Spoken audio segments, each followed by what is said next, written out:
Assalamualaikum warahmatullahi wabarakatuh. Perkenalkan, nama saya Dewi Ayu Wulandari. Saya adalah salah satu dosen di Fakultas Ekonomi dan Bisnis Program Studi Sarjana Manajemen Universitas Hayam Wuruk Perbanas.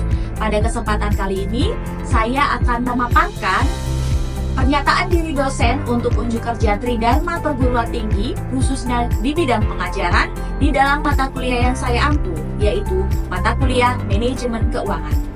Mata kuliah Manajemen Keuangan memiliki bobot 3 SKS dan merupakan mata kuliah wajib program studi S1 Manajemen FEB UHW Perbanas. Dalam mata kuliah ini memaparkan pemahaman kepada mahasiswa mengenai keputusan-keputusan keuangan yang akan diambil oleh perusahaan, yang terdiri dari keputusan investasi, keputusan pendanaan, dan keputusan pembagian dividen. Agar dicapai hasil pembelajaran yang optimal, maka dalam mata kuliah ini dilaksanakan secara tutorial dan diskusi, serta pemberian penugasan berupa latihan soal dengan menggunakan case-based learning.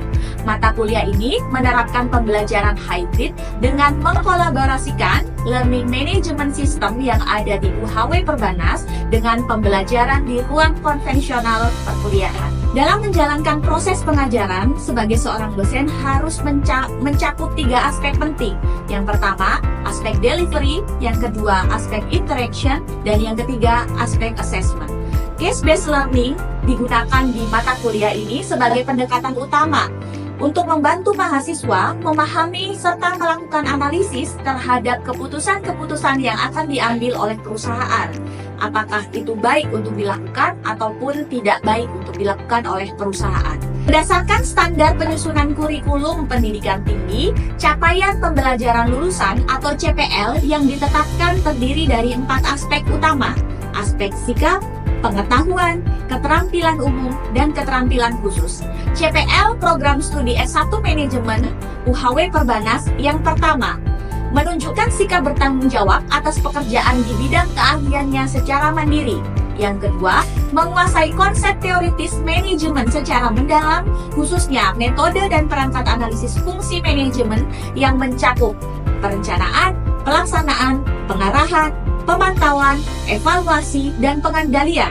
Ketiga, mampu menerapkan pemikiran logis, kritis, sistematis, dan inovatif dalam konteks pengembangan atau implementasi ilmu. CPL yang kelima, mampu berkomunikasi efektif, lintas fungsi, dan level organisasi. Dari kelima CPL tersebut kemudian diturunkan menjadi 5 capaian pembelajaran mata kuliah Manajemen Keuangan. Yang pertama, menunjukkan sikap bertanggung jawab atas pekerjaan di bidang manajemen keuangan secara mandiri atau berkelompok. Yang kedua, mampu memahami konsep teoritis manajemen keuangan dengan baik. CPNK yang ketiga, mampu menerapkan pemikiran logis, kritis, sistematis, dan inovatif dalam pengembangan dan implementasi manajemen keuangan. CPNK yang keempat, mampu menunjukkan kinerja mandiri bermutu dan terukur dalam pengerjaan manajemen keuangan. Dan yang terakhir, CPNK yang kelima, mampu berkomunikasi secara lisan, secara jelas, logis, dan sistematis dalam mempresentasikan pekerjaan di bidang keuangan. Selanjutnya, 5 CPNK tersebut diturunkan kembali menjadi 9 sub CPNK di mata kuliah Manajemen Keuangan yang akhirnya akan disajikan dalam 14 kali pertemuan, 1 kali ujian tengah semester, dan 1 kali ujian akhir semester. Berikut adalah materi perkuliahan di dalam Manajemen Keuangan. Dalam penyusunan materi yang disampaikan dalam mata kuliah ini tentu saja merujuk pada beberapa jenis buku referensi. Buku referensi utama yang digunakan dalam mata kuliah ini yang pertama adalah 1. Brigham Houston 2019 Fundamental of Financial Management.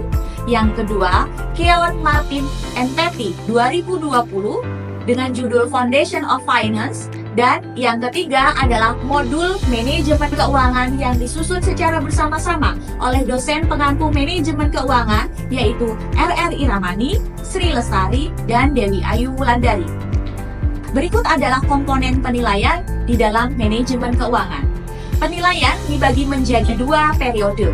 Periode sebelum ujian tengah semester dan periode setelah ujian tengah semester.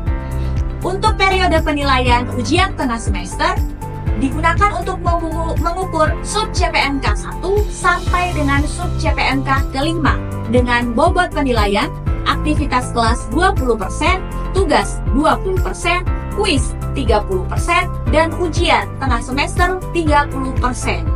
Kemudian, di dalam periode setelah ujian tengah semester digunakan untuk mengukur sub CPNK 6 sampai dengan sub CPNK ke-9. Akhir mahasiswa diperoleh dari 40% nilai UTS dan 60% nilai setelah UTS. Selanjutnya akan disampaikan cuplikan dari kegiatan pembelajaran mata kuliah manajemen keuangan. Terima kasih dan selamat menyaksikan. Assalamualaikum warahmatullahi wabarakatuh. Selamat pagi teman-teman semuanya. Apa kabarnya hari ini? Alhamdulillahirrabbilalamin. Kita ketemu lagi ya di mata kuliah manajemen keuangan. Jadi di minggu ini kita akan mempelajari mengenai risk and return sesuai dengan kontrak pembelajaran ya. Teman-teman, sebelum kita memulai perkuliahan, ada baiknya kita berdoa dulu. Semoga diberikan kemudahan serta kelancaran. Berdoa sesuai dengan agama dan keyakinan kita masing-masing. Berdoa dimulai. Kita refresh sejenak ya teman-teman. Kemarin kita sudah belajar mengenai pengantar di dalam manajemen keuangan, bahwa ada 3 keputusan penting yang akan diambil oleh perusahaan dalam rangka di bidang keuangan ya. Ada keputusan investasi, keputusan pendanaan, dan keputusan pengambilan dividen. Jadi kita akan ngambil satu topik besar di dalam keputusan manajemen keuangan, yaitu keputusan investasi. Nah, ketika kita berbicara tentang investasi, teman-teman, investasi itu apa sih? Investasi adalah kegiatan menanamkan modal sebagian dana yang kita miliki. Tujuannya untuk apa?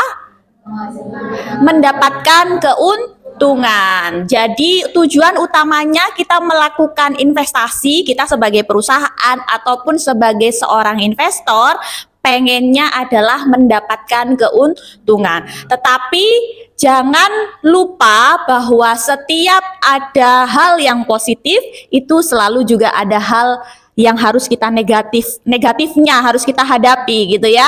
Atau yang kita sebut biasanya sebagai suatu resiko. Ada risk and return, ada keuntungan yang akan kita dapatkan, tapi kita juga akan menghadapi yang namanya resiko.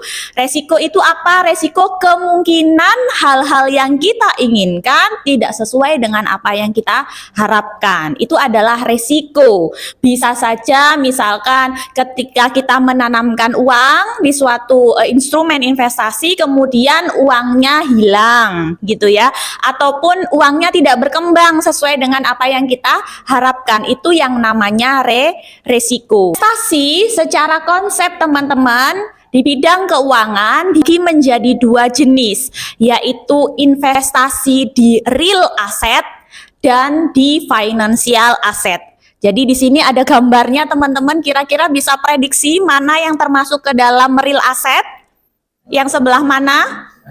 Yang sebelah kiri ya, yang sebelah kiri. Kemudian yang financial asset biasanya gambarnya ada grafik-grafik kayak gini gitu ya.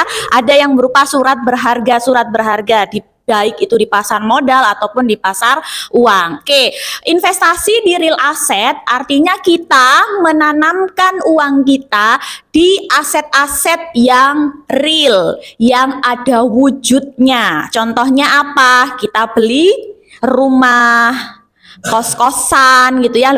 Beli rumah apakah menghasilkan, Bu? Bisa jadi iya, bisa jadi tidak ya. Kalau menghasilkan, dapat uang dari rumah yang kita beli, kita investasikan tersebut, ada uang yang masuk ke kita, ada cash flow yang masuk ke kita, berarti itu termasuk ke dalam jenis investasi ya. Tapi kalau rumahnya hanya dipakai, tidak menghasilkan apa-apa kepada kita, kita tidak bisa sebut itu sebagai bentuk investasi. investasi gitu ya.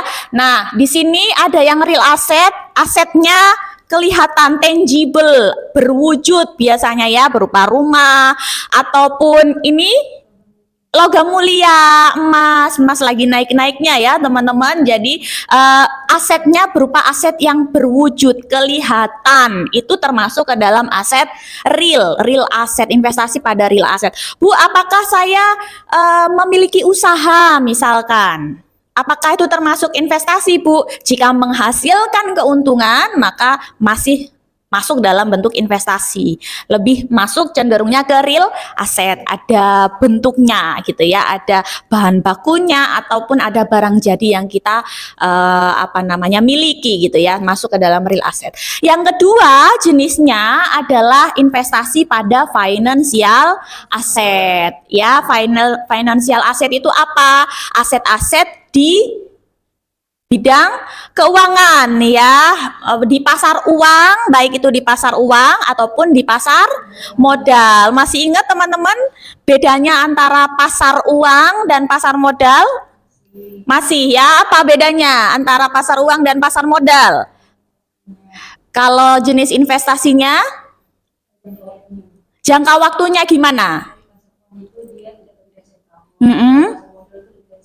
Oke, benar sekali Susan. Jadi kalau kita punya investasi aset keuangan di aset keuangan yang jatuh temponya kurang dari 1 tahun, itu di pasar uang namanya ya, pasar uang. Tapi kalau jatuh temponya lebih dari 1 tahun, jangka panjang gitu ya, itu termasuk ke dalam pasar modal. Contohnya apa kalau yang di pasar uang? Deposito. Kemudian apa lagi? Pasar uang, SBI, surat berharga Bank sertifikat Bank Indonesia ya. Ada juga surat berharga pasar uang gitu ya. Contohnya kalau yang di pasar uang. Kalau di pasar modal, saham. Kemudian ada apa lagi? Obligasi, ada reksadana ya. Jadi ada saham, ada reksadana, ada obligasi. Setiap jenis investasi yang kita miliki itu punya jenis return yang beda-beda. Gitu ya. Kita sebutnya istilahnya berbeda. Jadi kita lihat di sini di sisi horizontal ada resiko, kemudian di vertikalnya adalah expected return. Ya, misal kita disuruh untuk memilih, kita investasi di A. Ya, pilihan investasinya adalah investasi A dengan tingkat resiko sekian. Misal ini 5 gitu ya, angkanya resikonya 5 dengan expected return-nya juga 5. Misalkan seperti ini. Kemudian kita dihadapkan pada pilihan A dan B. B itu punya resiko yang lebih besar apa lebih kecil dari A? Lebih besar dari A, tapi tingkat return-nya sama. Kalau teman-teman saya minta untuk memilih mana investasi yang kalian pilih, A atau B? A. Kenapa kok A? Karena resikonya rendah.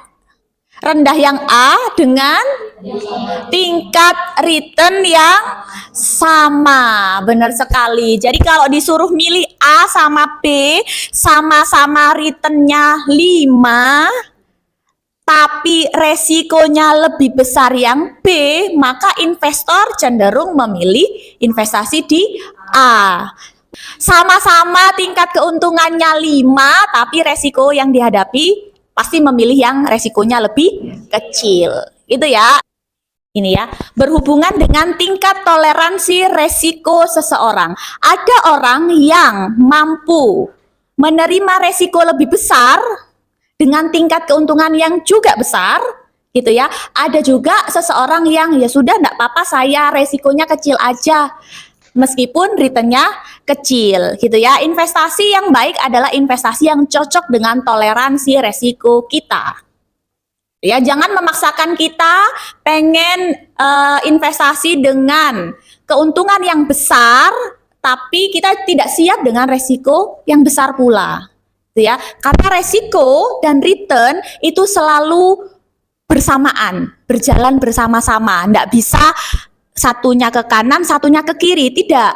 Pasti satunya ke kanan, juga resikonya juga ke kanan. Atau resikonya ke kiri, returnnya juga akan ke kiri. Selalu beriringan. High risk, high return. Low risk, low return. Jangan pernah tergoda dengan ajakan beli suatu instrumen investasi dengan return yang tinggi tapi menjanjikan resikonya tidak ada. Pasti itu bodong gitu ya. Tidak baik untuk dilakukan investasi tersebut karena konsepnya saja secara teori saja dan sudah pasti terbukti high risk high return. Ketika kita mau mendapatkan return yang tinggi berarti kita harus siap dengan resiko yang tinggi pula. Sampai di sini teman-teman, apakah ada pertanyaan? Silahkan Grace. Ini bertanya, tadi Ibu sempat bilang tidak ada investasi tanpa risiko. Nah, itu gimana dengan instrumen seperti obligasi pemerintah? Apakah dia benar tidak ada risiko? Ya. Terima kasih Grace. Pertanyaan yang bagus. Bu, tadi bilang tidak ada investasi yang benar-benar tanpa resiko. Gimana kalau saya beli investasi yang berupa obligasi milik pemerintah yang 100% dijamin oleh negara gitu kan ya? Oke, tetap akan ada risiko dari kepemilikan suatu investasi itu. Meskipun sudah dijamin, dijaminnya apa dulu? Dijaminnya oleh negara adalah dijamin bahwa pada saat jatuh tempo pasti dilunasi, pasti dibayar. Tapi ketika misal belum jatuh tempo, Grace mau menjual obligasi yang dimiliki. Nah, kan lihat-lihat obligasinya bisa diperjualbelikan atau tidak. Karena obligasi negara itu ada yang bisa diperjualbelikan, ada yang memang tidak bisa diperjualbelikan. Kalau pas beli yang tidak bisa diperjualbelikan, tapi butuh dana saat itu juga, itu kan resiko yang dihadapi oleh kita sebagai investor. Tidak liquid, karena baru liquidnya nanti setelah jatuh tempo. Jadi pasti akan ada resiko meskipun sudah 100% dijamin oleh negara. Gitu ya, semoga menjawab Grace. Satu lagi pertanyaan? Atau kita lanjut? Bagaimana mengukur resiko dan return? Jadi kita masuk ke hitungnya gitu ya kan. Tadi kita lihat, oh pilih return yang tinggi dengan resiko yang rendah. Return yang tinggi, resiko yang rendah, bagaimana cara menghitungnya? Ada teorinya. Caranya gimana? Bisa pakai data historis. Kita pakai data historis dari harga investasi yang kita miliki. Kita menghitung returnnya pakai rumus sigma RI dibagi N. Jadi kita cari dulu return pada historisnya, kemudian kita rata-rata nilainya. Itu caranya menghitung return. Kalau menghitung resiko, ini rumusnya ya, akar dari sigma RI min R kuadrat dibagi N min 1, atau kita pakai rumus standar deviasi. Kalau teman-teman pakai alat, pakai Excel gitu ya, tidak menghitung secara manual, tinggal sama dengan standar deviasi, kemudian data historisnya dimasukkan keluar. Itu yang kita sebut sebagai risk. Kita akan coba latihan teman-teman untuk menghitung berapa return dan berapa resiko atas suatu jenis investasi. Misal saya kemarin membeli saham BCA, Bank BCA, tanggal 3 ya kemarin ya, tanggal 3 saya beli di harga 8.000. Harga saham BCA tanggal 3 Juli saya beli di harga 8.600 misalkan ya. Harga saham sekarang 4 Juli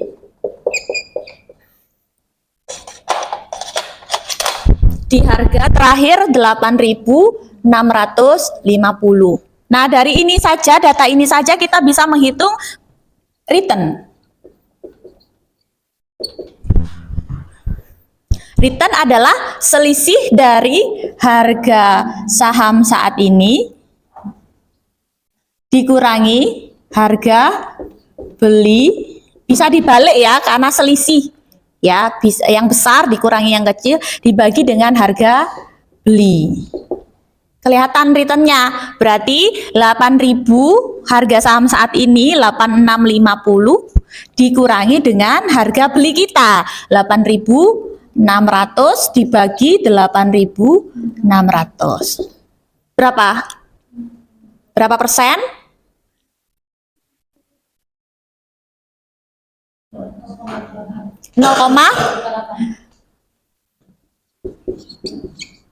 persen.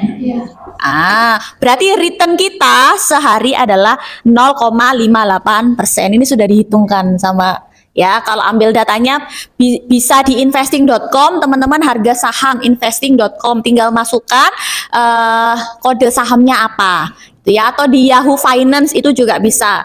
Jadi teman-teman bisa akses secara terbuka ketika beli saham-saham yang sudah melantai di bursa itu pasti ada di Google, di website-website penyedia data. Nah, returnnya 58%, itu kan return hari ini.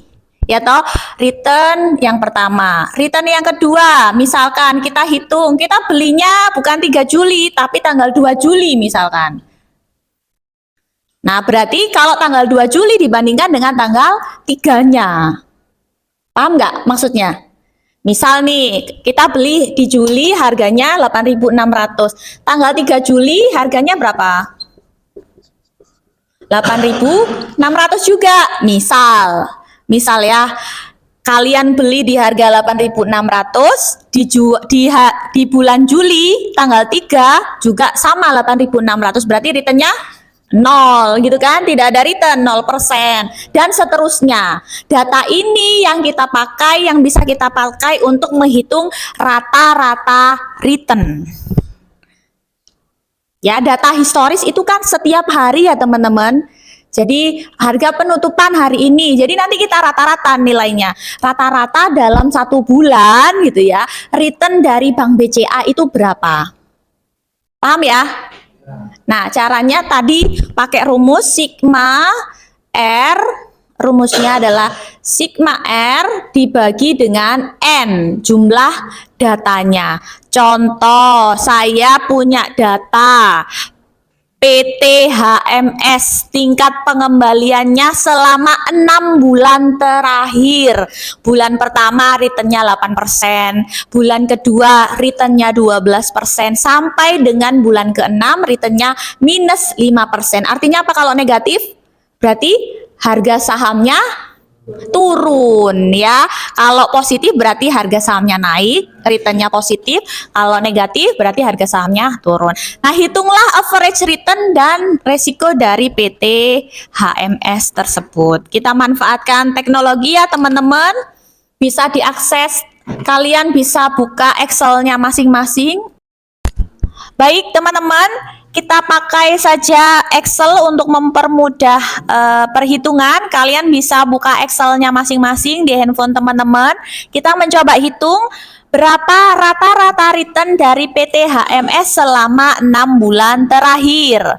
Rumusnya adalah sigma berarti jumlah dari RI itu adalah return masing-masing periode dibagi dengan N. Nah, kita hitung, kita jumlahkan berarti returnnya 8 ditambah 12 tambah 15 dan seterusnya. Berarti kita pakai fungsi sum of B2 sampai dengan B7. Nah, kita sum nilainya, total returnnya adalah 45%. Ya, ini total return atau sigma R-nya. Kemudian setelah itu kita bagi total return ini dengan data historis, ada berapa returnnya? Ada 6 ya, ada 6 berarti 45 kita bagi dengan 6. Sama dengan 45 dibagi 6. Nah, ini adalah rata-rata return PT HMS selama 6 bulan sama dengan 7,5%.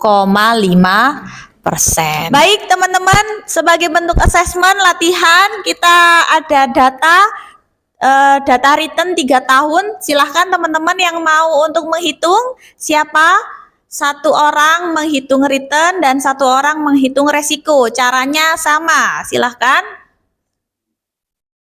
Ya, Indah, silahkan menghitung return. Satu orang lagi yang mau menghitung resiko, pakai rumus STDEV tadi. Oke, silahkan Susan.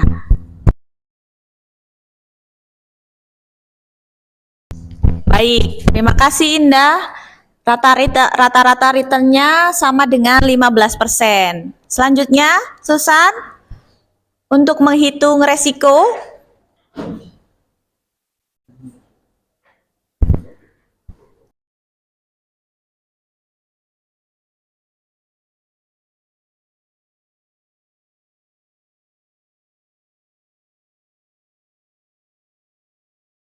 Oke, baik. Terima kasih untuk Susan dan Indah sudah menghitungkan. Jadi di kasus ini diketahui bahwa total returnnya sama dengan 45, penjumlahan dari return 3 tahun berturut-turut, kemudian dibagi dengan N-nya 3, sehingga rata-rata returnnya adalah 15%. Kemudian untuk menghitung resiko, kita langsung pakai saja rumus standar deviasi. Standar deviasi dari data return 3 tahun terakhir sama dengan resikonya 2%. Oke, Susan dan Indah, saya berikan nilai keaktifan. Baiknya, selanjutnya ini adalah rumus untuk menentukan sebaiknya pilih investasi A atau B, memakai rumus koefisien of variasi, ukuran penyimpangan relatif yang bisa digunakan untuk membandingkan resiko dari 2 atau lebih usulan investasi di mana return dan resikonya sama-sama beda nilainya. Angkanya, rumusnya adalah Tau itu adalah resiko dari masing-masing investasi, kita bagi dengan returnnya dikali 100%. Nah, investasi yang dipilih adalah investasi yang memiliki nilai CV paling kecil. Artinya apa? Penyimpangan resikonya lebih kecil yang investasi yang CV-nya kecil. Masing return dan resikonya tadi sudah dihitung. Caranya kayak tadi, PTX returnnya 10. Ya, kita hitung CV-nya untuk masing-masing investasi X dan Y. Ini Y. CV rumusnya tadi adalah resiko dibagi dengan return dikali 100%. Ini X, ini X. Kemudian kalau Y berarti resiko Y dibagi return Y dikali 100%. Nah, kita masukkan dari informasi ini, PTX memiliki resiko sebesar 2 dengan tingkat returnnya sebesar 10 dikali 100%. Berarti sama dengan 20%. Nah, ketika diminta saham perusahaan mana yang sebaiknya dipilih, investasi di PTX atau di PTY? Yang Y. Kenapa yang Y? Karena CV-nya paling kecil. Penyimpangannya paling kecil gitu ya, standar deviasinya, variasinya lebih kecil dibandingkan dengan PTX, sehingga lebih baik memilih investasi di PT Y daripada PT X. Baik teman-teman, terima kasih atas perhatiannya. Semoga bermanfaat untuk kita semua. Materi kita hari ini risk and return. Jadi kita sudah belajar yang pertama tadi bagaimana cara menghitung return, menghitung resiko dengan menggunakan data historis. Kemudian kita juga bisa memilih mana investasi yang memberikan return dan resiko yang lebih baik untuk kita menggunakan coefficient of variation. Saya akhiri perkuliahan hari ini. Terima kasih teman-teman. Assalamualaikum warahmatullahi wabarakatuh. Demikianlah video pernyataan diri dosen dalam unjuk kerja Tridharma Perguruan Tinggi. Terima kasih atas perhatiannya. Wassalamualaikum warahmatullahi wabarakatuh.